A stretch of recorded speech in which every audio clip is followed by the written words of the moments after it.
It's time for the Longines Chronoscope, a television journal of the important issues of the hour, brought to you every Monday, Wednesday, and Friday.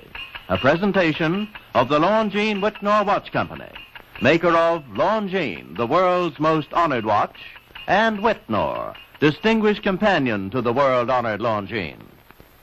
Good evening, this is Frank Knight. May I introduce our co-editors for this edition of the Longines Chronoscope?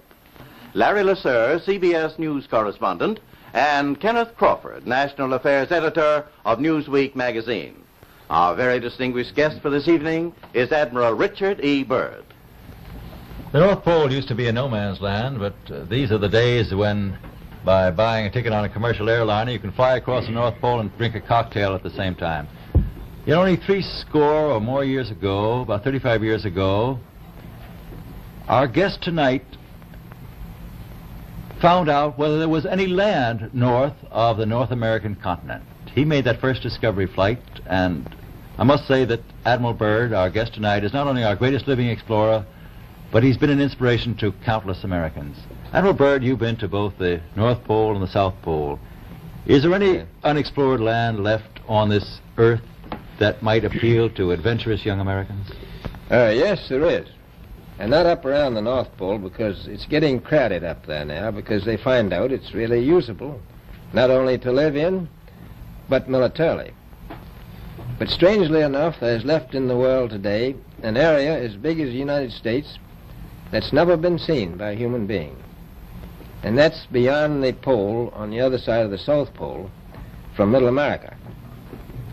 And I think it's quite astonishing that there should be an area as big as that unexplored. This is a tremendous So challenge. there's a lot of adventure left down at the bottom of the world. Well, Admiral, do you hope to see that?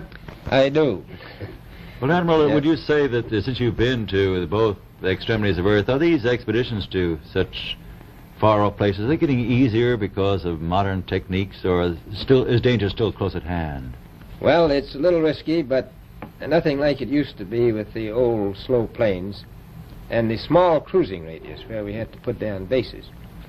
We replaced the dog teams, and of course that was a big improvement. But now the planes go much faster and they're safer, and they have a much bigger cruising radius. You haven't got the danger of a terribly heavy load. Admiral, an expedition to which I believe you're the advisor is now en route. What is that expedition doing? Well, that's the icebreaker Atka, and it's a reconnaissance expedition. It's going down to the South Pole area to make certain observations and to look for some bases. They will be back in April, and they will report back, and upon the information we get from that undertaking, we will base the bigger expedition that's to follow.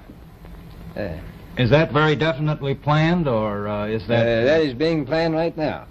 So I'm willing to say to you that there will be a number of expeditions that will follow, I think, year after year, at the bottom of the world, because the government has really become interested. Well, Admiral Byrd, I can understand, I think everybody can, the interest in the North Pole because it's so near our greatest challenger, Soviet Russia. But why this interest in the bottom of the world? Nobody living down there, is there?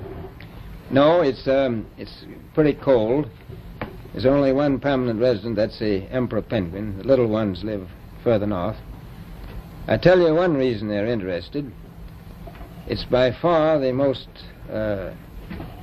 valuable, important place left in the world for science. That's why the scientific groups all over the nation are really interested. But more important than that, it has to do with the future of the nation, those to come after us, or even during your lifetime, because it happens to be an untouched reservoir of natural resources. And, as the world shrinks with an ever-increasing acceleration, far-flung places, once useless, like we thought the North Pole was, and no man's land, become very useful. The bottom of the world will be important, not only to us, but to our allies. I was going to ask you, does it have military importance? It has some, and as the world shrinks, it will continue to shrink with an ever-increasing acceleration. thus bringing these places closer. And in the future, I can see a time when it will be very, very important strategically. Well, has the development of air power increased the strategic importance of places like the very much Palma so. Peninsula, we'll say? Very much so.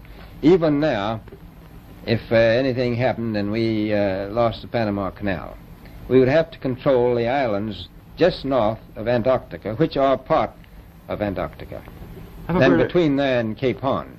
I've heard it said that there are 7 continents in the world, and one of them has never been seen by a woman, and that's Antarctica. Is that actually true?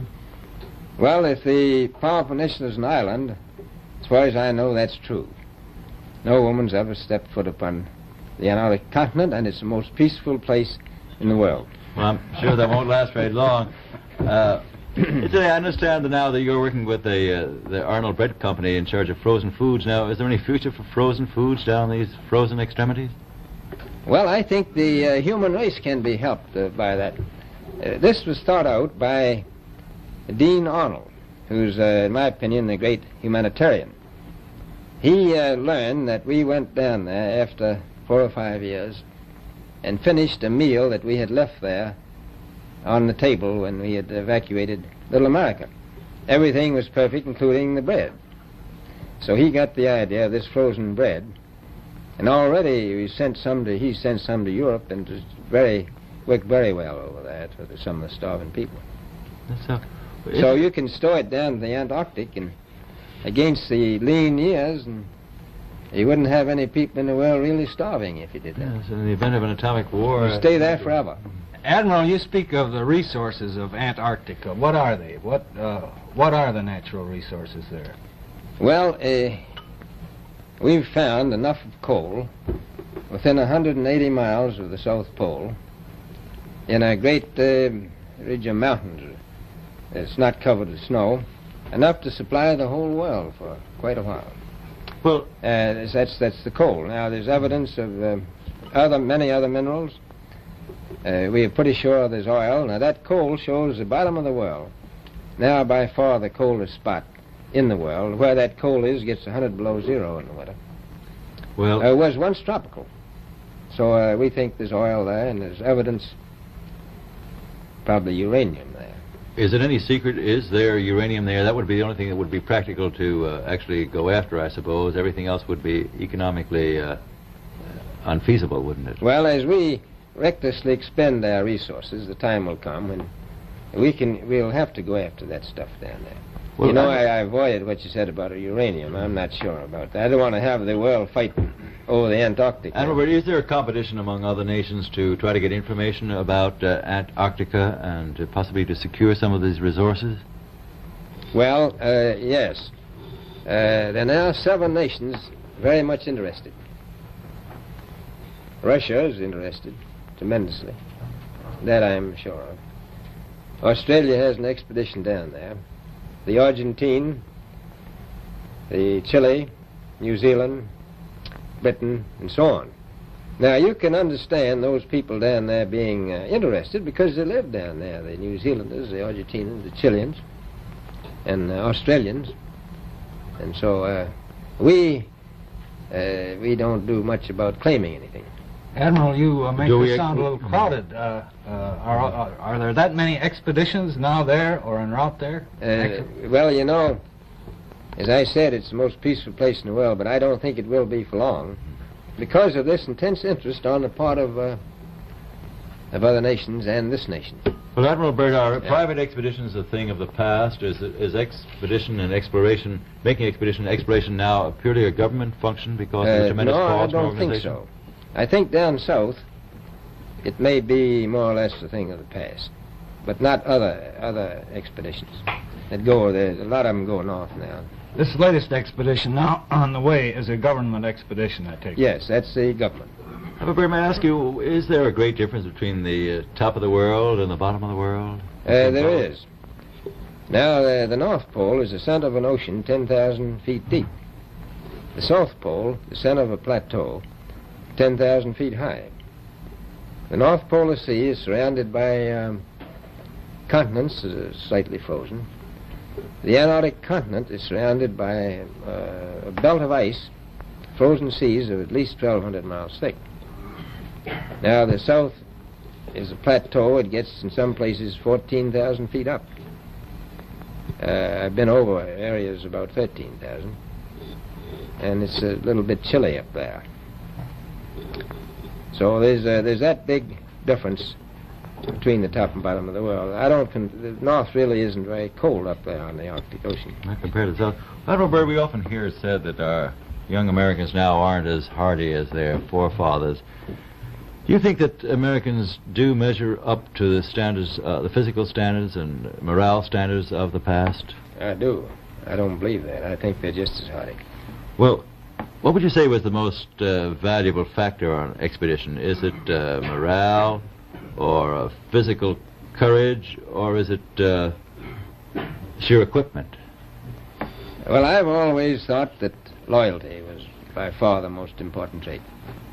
The British told me that when I first went down in 28, that I couldn't possibly get through the winter night without a mutiny if I took more than 20 men.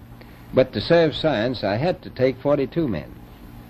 Then I took 56 the next time, and so on. So, and I did find that loyalty was the most important thing during the winter night when it's very hard on your nerves. I think that's best trait. Well, that's a very valuable characteristic at any time. Well, thank you very much, Admiral Byrd. It's been a great pleasure to have you here tonight. It's a pleasure to be with you. The opinions expressed on the Longines Chronoscope were those of the speakers. The editorial board for this edition of the Longines Chronoscope was Larry Lasser and Kenneth Crawford.